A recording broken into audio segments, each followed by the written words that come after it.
এই সিধু-কানহু বিশ্ববিদ্যালয়ে যেটা আয়োজন করেছি আজাদী কা অমৃত মহোৎসব ৭৬তম স্বাধীনতা দিবস এবং ৭৫তম বর্ষপূর্তি উপলক্ষে সেটাকে সফল করার জন্য যারা এখানে উপস্থিত হয়েছেন প্রত্যেকে আমার পক্ষ থেকে আরেকবার নমস্কার, ধন্যবাদ জানাই।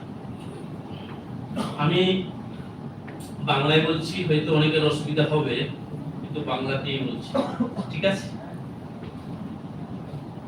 আমার আসল যেটা বলতে চাইছি, যে মূল উদ্দেশ্য যেটা আমাদের বলার, এটা ভারতের স্বাধীনতা সংগ্রামে আদিবাসী যোদ্ধাদের অবদান সম্পর্কে। তো এই অল্প সময়ের মধ্যে সমগ্র ভারতবর্ষের আদিবাসী যোদ্ধাদের অবদান সম্পর্কে বলা হয়তো সম্ভব নয়, কিন্তু আমি কম সময়ের মধ্যে কয়েকজনের বা কয়েকটা দিক সম্পর্কে আলোচনা করার চেষ্টা করব। প্রথমে বলি, এই আদিবাসী শব্দ বা আদিবাসী কাদের বলা হয় এই সম্পর্কে মনে হয় প্রথমে আমি আলোচনার প্রয়োজনীয়তা বোধ করি। কেননা যদি ভাষাতাত্ত্বিক বিচারে যদি একটু যাই, সেখানে বলা হয় এই আদিবাসী শব্দ যেটা, সেটা ল্যাটিন শব্দ যেটাকে বলা আছে ট্রাইব, ওই ট্রাইবুস, সেখান থেকে ট্রাইব অর্থাৎ আদিবাসী শব্দটা সেখান থেকে আসছে বলে মনে করা হয়। সেখানে বলা হয় যে আদিবাসী বা ট্রাইব যেটা, সেটাকে দুটো ভাগে সেখানে ভাগ করেছে, একটা রাজনৈতিক দিক আর একটা ভৌগোলিক দিক। কিন্তু সেখানে তারা একটা বিষয়কে আবার নিয়ে আসছেন যে তাদের মধ্যে একটা ভ্রাতৃত্ববোধ আছে। কিন্তু অপরদিকে যখন আয়ারল্যান্ডের ইতিহাসের দিকে যায়, তখন তারা সেখানে বলছেন না, আসল ব্যাপারটা অন্য জায়গায়, যে যারা একই পরিবারভুক্ত থেকে বা একই শিরোনাম ব্যবহার করে তাদেরকে বলা হয় ট্রাইব বা আদিবাসী। ঠিক আছে, কিন্তু বর্তমানে আমরা আদিবাসী বলতে যাদেরকে বুঝাই, তাদেরকে আমরা বলি একই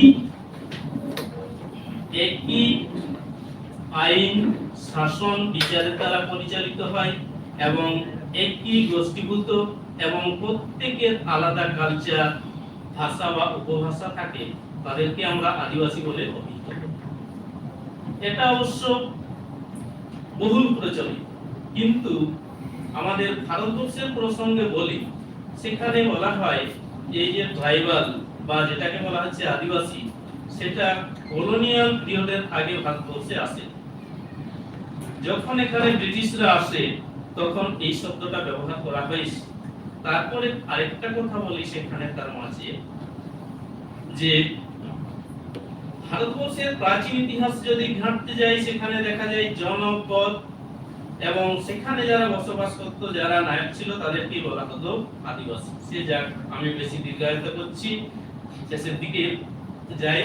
তবে ভারতবর্ষের সংবিধানে বলা হয় যারা জন্মগতভাবে আদিবাসী এবং ভৌগোলিক দিক দিয়ে ব্যাকওয়ার্ড জায়গায় বসবাস করেন বা আর্থিক দিক দিয়ে তারা দুর্বল বা উইক, তাদেরকে আমরা আদিবাসী বলে অভিহিত করি। কিন্তু সেখানে আরেকটা বিষয় আমি উল্লেখ করি, যে ভারতবর্ষে যখন আমরা ইউনাইটেড নেশনে যখন প্রতিনিধি পাঠাই, কিন্তু সেখানে ভারতবর্ষের পক্ষ থেকে বলা হয় ভারতবর্ষে আদিবাসী এবং অধিবাসী বলে কোনো আলাদা নেই, ভারতবর্ষের প্রত্যেকেই আদিবাসী। কিন্তু ভারতের সংবিধানে বলা আছে, সেখানে বলা আছে যে যারা those are scheduled tribe they called tribal or আদিবাসী, এই কথাটা বলা আছে। সে ঠিকই আছে। আমার মূল প্রসঙ্গ যেটা, আদিবাসী যোদ্ধাদের ভারতবর্ষের স্বাধীনতা সংগ্রামে তাদের অবদান, সেখানে প্রথমে বলি আদিবাসীদের আন্দোলন যদি আমরা ব্যাখ্যা করি, তাহলে প্রায় 200 বছর ধরে তারা আন্দোলন করেছে। কখনো স্বতন্ত্রভাবে, কখনো ভারতবর্ষের যে মূল স্রোতের আন্দোলন, যেটাকে সর্বভারতীয় আন্দোলন বলা হয়, তাতেও তারা সহযোগিতা করেছে। তো আমি সেটাকে আমার সুবিধার জন্য তিনটা ভাগে ভাগ করে বলবো, একদম কম সময় নেব। প্রথমে অষ্টাদশ শতক, সেখানে মূল আন্দোলন হিসেবে আদিবাসীদের যেটা আন্দোলন, সেটা প্রথমে আমি রাখি বাবা তিলকা মাঝির বিদ্রোহ, যেটাকে বলা হয় তিলকা মুক্তি আন্দোলন। এই আন্দোলনটা হওয়ার কারণ হচ্ছে, যখন যেটাকে বলা হতো তখন জঙ্গল তোরাই, বর্তমানে সেই জায়গাটা তারপরে নাম হয়েছিল সাঁওতাল পরগনা, এখন সেটা ছোটটা জেলায় বিভক্ত হয়েছে। জামতাড়া, সাহেবগঞ্জ, দুমকা, তারপরে গোড্ডা, দেওঘর, এগুলো মিশে ছোটা জেলা আছে। তো এইখানে ইস্ট ইন্ডিয়া কোম্পানি দেওয়ানি লাভ করার পর সেই জায়গাটাকে আরেকটা ট্রাইব জাতি, যাদেরকে বলা হয় হিল ট্রাইব, তারা হচ্ছে পাহাড়িয়া, তাদের জন্য সেই জায়গাটাকে বরাদ্দ করা হয়। কিন্তু তারা সেখানে থাকতে চায় না।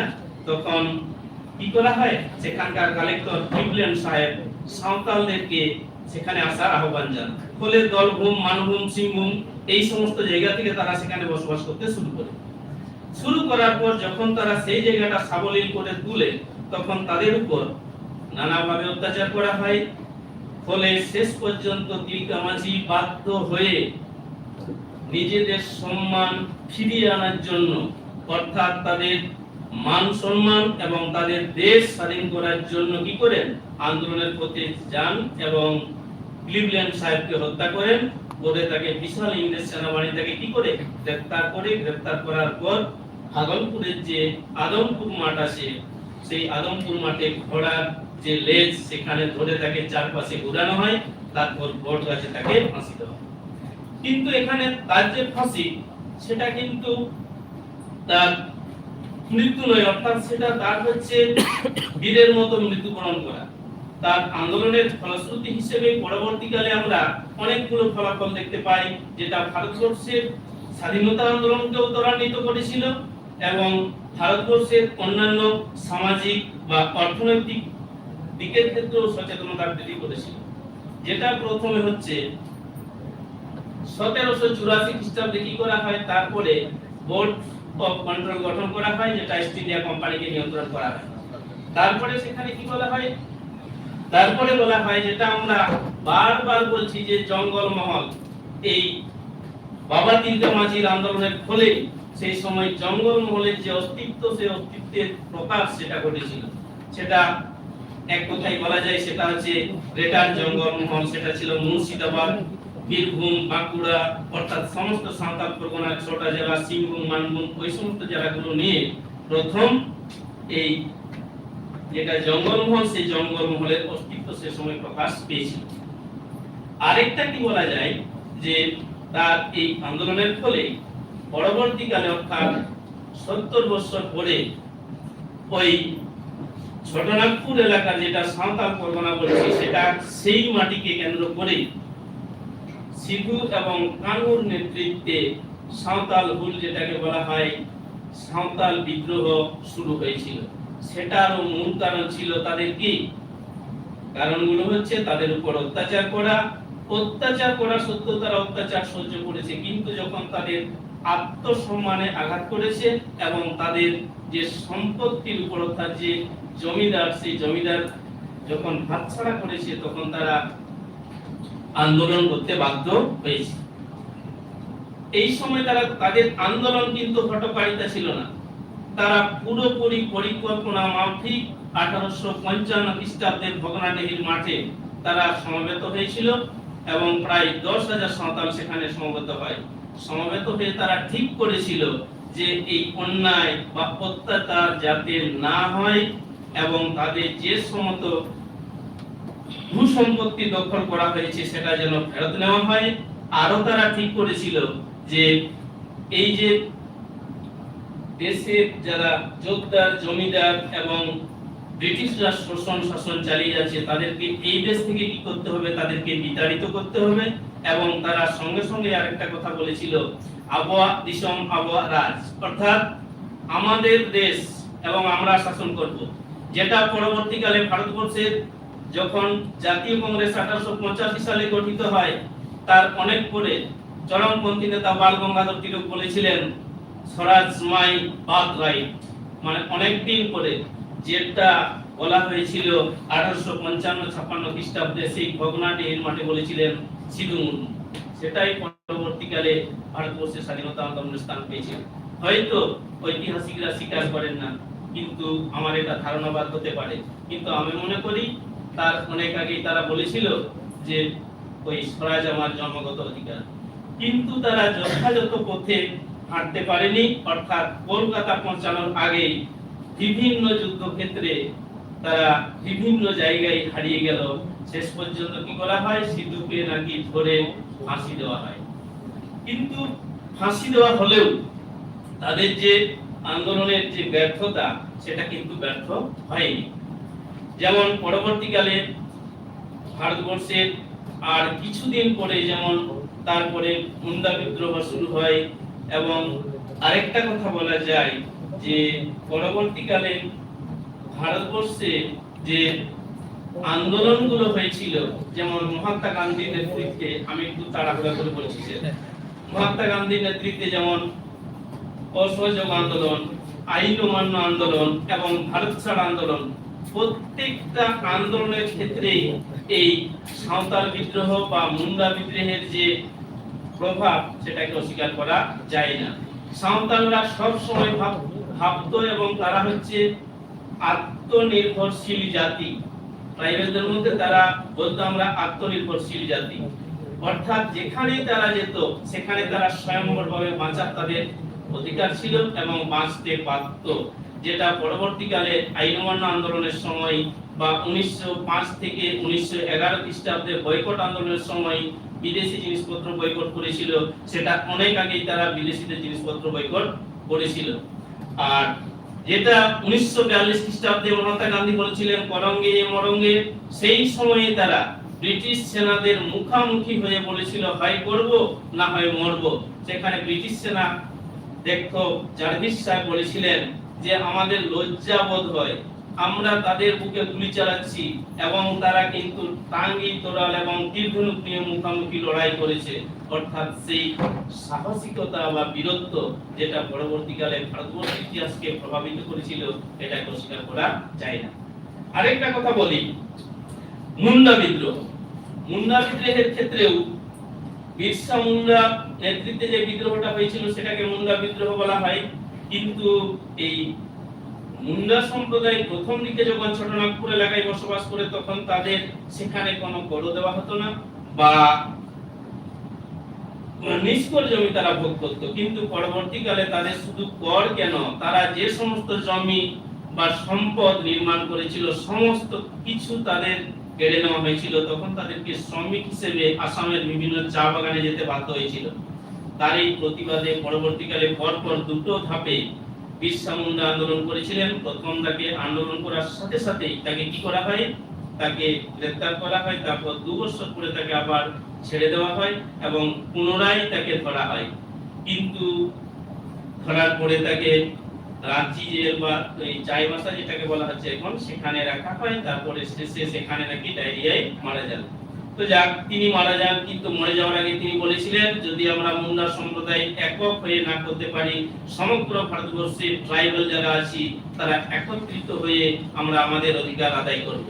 এবং এই মুন্ডা, সাঁওতাল আর তার সাথে সাথে সেই সময় ওই 19বিংশ শতকে আরেকটা বিদ্রোহ ঘটেছিল, যেটাকে বলা হয় যে হো বিদ্রোহ বা কোল বিদ্রোহ। এই তিনটা বিদ্রোহের গুরুত্বপূর্ণ যে ফলাফলগুলি, তার মধ্যে একটা আছে যেমন হো বিদ্রোহের যে ফলটা হচ্ছে ছোটনাগপুর টেনেন্সি অ্যাক্ট, আর মুন্ডা বিদ্রোহের ফলে যেটা তারা পেয়েছিল 1908 খ্রিস্টাব্দে, যেটা ছোটনাগপুর টেনেন্সি অ্যাক্ট। আর একটা হচ্ছে সাঁওতাল বিদ্রোহের ফলে 1855 খ্রিস্টাব্দে যেটা 22 ডিসেম্বর দেওয়া হয়েছিল, সেটা হচ্ছে SPT act, Santhal Pargana tenancy act. এই যে স্বশাসন তারা সেখানে অধিকার করেছিল, সেই স্বশাসন পরবর্তীকালে যখন সারা ভারতবর্ষে জুড়ে ব্রিটিশদের বিরুদ্ধে যখন আন্দোলন চলছিল, তখন জাতীয় কংগ্রেসের নেতারা দুটো পক্ষই, এক পক্ষ চাইতো যে উপনিবেশিক স্বায়ত্তশাসন, আর এক পক্ষ চাইতো যে পুরোপুরি স্বায়ত্তশাসন।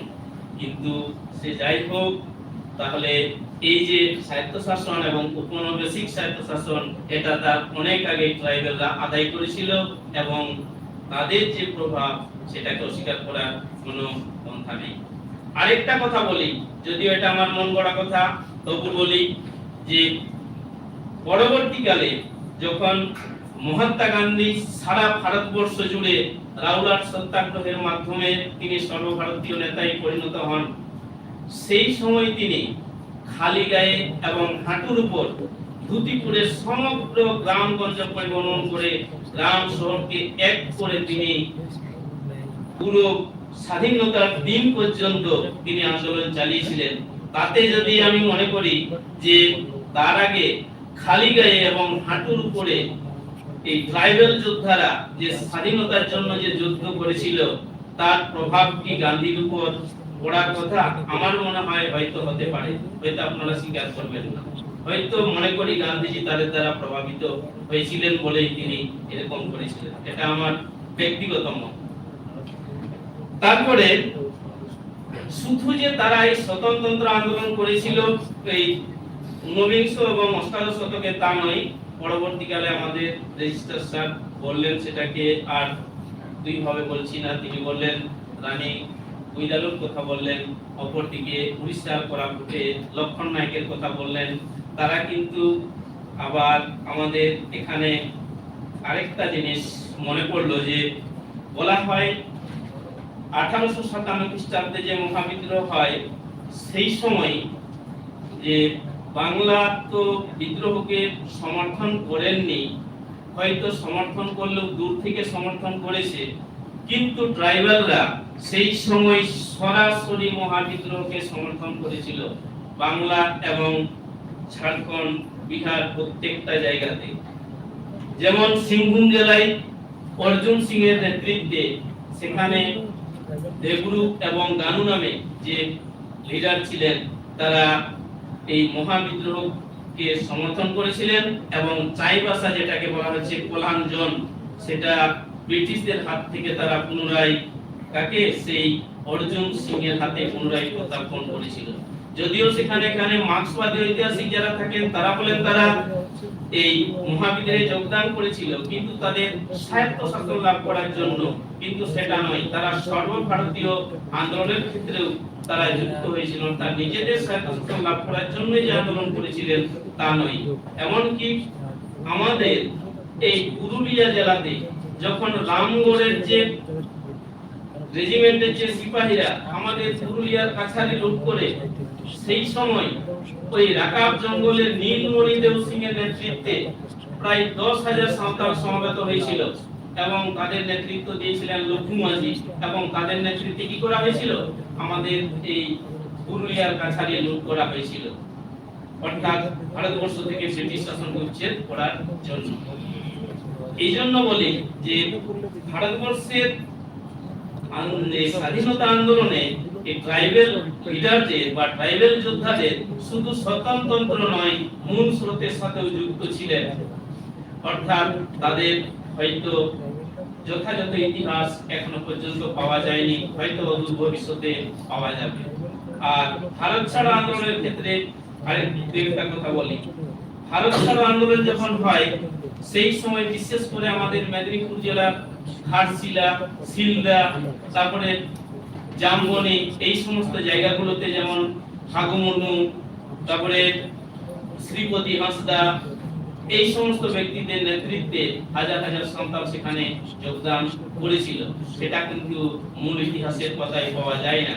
আরেকটা কথা বলে শেষ করি স্যার, যে আমাদের সমগ্র ভারতবর্ষ জুড়ে যখন বিংশ শতকের প্রথম দশকে বিপ্লবী আন্দোলন চলছিল, অর্থাৎ যখন কিংসফোর্ড বা ক্ষুদিরাম বসু এদের নেতৃত্বে যে গুপ্ত হত্যা চলছিল, সেই সময়ও এই ট্রাইবেল নেতারা যুক্ত ছিলেন। বিশেষ করে মেদিনীপুর জেলার যে ভালুকবিন্দা নামে একটা গ্রাম আছে, সেইখানে গগন মুর্মু নামে হেমব্রম, গগন হেমব্রম নামে একজন ছিলেন, যিনি ক্ষুদিরাম বসুর সঙ্গে কি করতেন, তিনি বোমা বাঁধতেন, এবং তার যখন কিংসফোর্ডকে হত্যা করার পরিকল্পনা করা হয় তখন তিনিও ছিলেন। তবে ক্ষুদিরাম বসুকে ফাঁসি দেওয়া হয়, কিন্তু ওই ট্রাইবেল লিডার বা যোদ্ধা বা বিপ্লবী যিনি ছিলেন তাকে কি করা হয়, তাকে সেখানেই এই পুলিশ বাহিনী হত্যা করে। তাই বলি আমাদের এই ভারতবর্ষের স্বাধীনতা সংগ্রামের ইতিহাসে ট্রাইবেলদের ভূমিকাকে খাটো করে দেখা যায় না। হয়তো অদূর ভবিষ্যতে আমরা আরো বেশি করে এই বিষয়ে জানতে পারবো। এই বলেই আমার বক্তব্য শেষ।